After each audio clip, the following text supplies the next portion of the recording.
Quand la nationale de l'eau et de l'assainissement devient source d'insalubrité, cela se passe dans la cité de Yendabili, précisément dans les secteurs 3 et 5. Dans ces secteurs, les ruelles sont devenues le lit des eaux usées en provenance de la station de traitement de l'ONEA. Entre indignation et impuissance, les populations riveraines donnent de la voix. Vous les entendrez dans ce journal.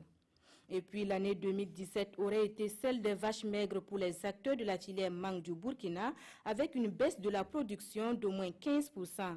Les attaques parasitaires consécutives au blocage des intrants à la douane sont pointées du doigt. Réunis à Bobo Dioulasso, ces acteurs élaborent les stratégies pour booster la présente campagne, mais aussi pour un dénouement du litige avec la douane. Bienvenue à cette édition. Prenons tout de suite la direction de la cité de Yendabili pour faire le constat du calvaire des habitants des secteurs 3 et 5. Dans ces secteurs, les ruelles sont devenues le lit des eaux usées en provenance de la station de traitement de la nationale de l'eau et de l'assainissement. Après maintes interpellations de l'ONEA et des autorités locales, les populations riveraines semblent se résigner. Le constat est fait pour nous par Alassane Kendrebiogo et Mahamadi Ouedraougou. La boue, les ordures et l'eau usée sont des éléments qui riment le quotidien des riverains des secteurs 3 et 5 de la ville de Fadangourma en cette saison sèche. Difficile d'emprunter ces 6 mètres ou d'accéder aux concessions sans patauger dans cette eau qui prend sa source depuis la station de traitement de l'ONEA. Si l'eau de l'ONEA vient, ça rentre dans notre cour. Les moustiques et nos enfants, voilà. Ça mis dans l'eau là, vous-même vous voyez. Vrai dire, nous vivons mal parce que avec l'eau stagnante là, il y a des moustiques, ça donne des maladies aux enfants. Mais comme on n'a pas le choix, ils rentrent dedans, ils sortent et puis les ordures sont dedans. Pendant longtemps, ça ne sèche pas et ça pourrit. Pour les riverains, au-delà des problèmes sanitaires et environnementaux, cette eau déversée est source d'accidents. C'est parce qu'aujourd'hui, ils n'ont pas ouvert les vannes de l'ONEA, que l'eau là ne coule pas beaucoup.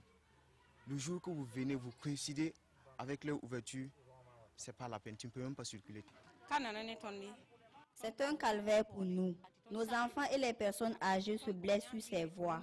À cause de ces eaux, nos maris étaient obligés de déposer des tas de terre pour faciliter le passage. Certains usagers et habitants de ces secteurs disent avoir interpellé à plusieurs reprises les autorités sur la gestion de cette eau sans succès. Plusieurs personnes sont venues visiter. Quand ils tournent leur véhicule, c'est fini, il n'y a pas de suite. On avait décidé d'aller boucher le tour de l'ONEA. Entre-temps, il y a des gens qui ont dit que ce n'est pas la meilleure solution. D'aller poser notre plainte, on est parti. Nous aimons savoir que ce n'est pas nous seuls qui viennent parler de ça. L'eau coule, on s'est plaint en vain, on dit qu'on va trouver une solution. Chaque année, c'est comme ça. À l'ONEA, on nous a dit d'aller nous référer à la mairie. À la mairie, on dit qu'on va voir trouver une solution. Jusqu'à aujourd'hui, là, on est là. Vous-même, vous voyez, non? Vous voyez l'état de la route. Face à la situation, le maire de la commune de Fadangourma s'explique. Et qui dit traitement d'eau brute en ville, dit forcément déchets. Nous avons interpellé l'ONEA par rapport à cette question, rien qu'au cours du mois de novembre. Et il y a une mission qui est venue donc de Ouagadougou et nous avons eu une séance de travail. Nous sommes convenus que la station de traitement devrait être délocalisée à Tangiari, même aussi de production. Donc on ne devrait plus connaître ce problème-là en principe fin 2018-2019. Mais en attendant, on fait quoi? Nous avons donc interpellé l'ONEA qui a promis donc de trouver des solutions idoines dans les meilleurs délais. Et ces engagements-là étaient pour le premier trimestre 2018. Nos multiples tentatives pour avoir les versions des responsables de l'ONEA de l'Est afin d'éclairer la lanterne ont été vaines. Nous restons à Fadangourma pour le point sur les indicateurs de développement de la région de l'Est au titre du 4e trimestre de l'année 2017. Si ces indicateurs varient d'un secteur à un autre, la situation globale reste satisfaisante pour les acteurs de développement de la région. L'atelier de validation de la note de conjoncture a été suivi pour nous par Aimé Douamba et Ibrahim Sanou. Réunis à Fadang-Gourma, ces acteurs travaillent à la planification du développement économique et social de la région de l'Est. Cet atelier de validation de la note de conjoncture du 4e trimestre 2017 a l'ambition de produire un document fiable avec des données justes. La veille économique représente de nos jours un défi au regard des chocs exogènes et endogènes qui peuvent affecter les économies et des préoccupations socio-économiques auxquelles des réponses appropriées doivent être apportées par les décideurs. Au sortir de cet atelier, le rapport est globalement satisfaisant. Néanmoins, la situation varie d'un secteur à l'autre. On vient de sortir de la période des récoltes. Les produits alimentaires sont accessibles à la particularité de la région de l'Est. Souvent, c'était le côté l'insécurité qui prévaut, mais en tout cas du 3e trimestre au dernier trimestre de l'année, il faut dire que la situation est restée vraiment stable, si elle n'a même pas évolué de façon favorable. Cet atelier de validation est le 2e du genre après celui du 3e trimestre tenu en octobre dernier.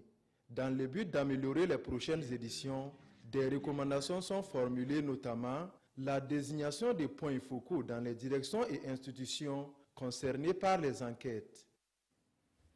Pour les acteurs de la filière mangue, par contre, l'année 2017 aurait été celle des vaches maigres. La production a baissé d'au moins 15% suite à l'attaque des mouches de mangue. Réunis à Bobo-Dioulasso, les acteurs de la filière, en plus de faire le bilan de l'année passée, affûtent les armes pour une meilleure campagne en 2018. Des précisions avec Bilidou Bazongo et Ali Traoré. C'est un atelier pour réfléchir sur l'avenir de la filière mangue. Mais avant cette étape, ces acteurs intervenant tous dans cette filière vont jeter un regard rétrospectif sur 2017. Une année qui n'a pas du tout été reluisante pour les professionnels de la mangue. C'est une année un peu difficile, marquée par la baisse de la production. Lorsque nous nous sommes retrouvés, la raison principale, ou les raisons principales, c'est l'attaque parasitaire et puis le produit qui sont bloqués au niveau de la douane qui a entraîné l'impossibilité de traiter. Et jusqu'à présent, ce produit est là et c'est un produit hautement périssable. On craint que la dotation de la CEDEAO de 2018 ne vienne trouver la dotation de 2017. Le blocage de ces produits a provoqué une baisse de production de 15%, un fait que les acteurs de la filière ont du mal à digérer. On ne peut pas bloquer 15 000 producteurs d'accéder aux produits pour le traitement des vergers. Nous l'avons souligné au directeur général de la production. Nous avons pris des contacts également avec la douane, mais tout ne semble pas bouger. Il va falloir peut-être prendre d'autres actions beaucoup plus forte pour y arriver. Comme quoi? Nous sommes en démocratie. Les moyens que nous disposons, c'est les plaidoyers. Les moyens que nous disposons, c'est les mouvements aussi. Il ne faut pas écarter les mouvements populaires pour obtenir ce dont nous avons besoin. Si sciemment nous apercevions qu'il s'agit d'une mauvaise volonté, une volonté de nuire tout simplement. L'association interprofessionnelle de la filière mangue espère qu'une solution sera vite trouvée, ce qui va insuffler une nouvelle dynamique au secteur. L'offre éducative s'étoffe dans la province du San Matenga. Le village de Baskouda, dans la commune rurale de Mané, vient de bénéficier d'un collège d'enseignement général. L'infrastructure a été acquise grâce à l'association TX. La cérémonie d'inauguration avec Maïmouna Traoré. Fin de calvaire pour les élèves de Baskouda dans la commune de Mané. Plus besoin pour eux de parcourir de longues distances pour aller à l'école. Grâce à la fondation TX, le village dispose d'un collège d'enseignement général. Au mois de février dernier, nous nous étions retrouvés ici pour la pose de la première pierre de la construction du CG de Baskouda avec nos amis de TX Foundation. Depuis, les choses ont positivement évolué, nous donnant le résultat que vous voyez, ce joyau qui est là devant vous. Notre souhait est que la première promotion du CG de Baskouda nous fasse un 100% au BPC et nous osons y croire. Ce joyau qui fait le bonheur de tout Baskouda est composé de 4 salles de classe, d'un bâtiment administratif et des latrines. Ce joyau mérite donc d'être bien tenu et bien entretenu. Et les équipements qu'il abrite doivent être préservés. Cette responsabilité incombe à la direction de l'établissement. Mais les efforts qui seront consentis seront vains s'ils n'étaient pas accompagnés par l'engagement ferme de la commune et des populations bénéficiaires qui doivent être aussi soucieuses que nous de la préservation de ce joyau. Pour plus de commodité, la population souhaite acquérir un forage qui servira non seulement aux élèves, mais aussi à la population en général. On s'arrête là pour cette édition. L'information revient à 20h avec Wendata Nathalie Kaouri. Merci de rester fidèle au programme de la télévision nationale.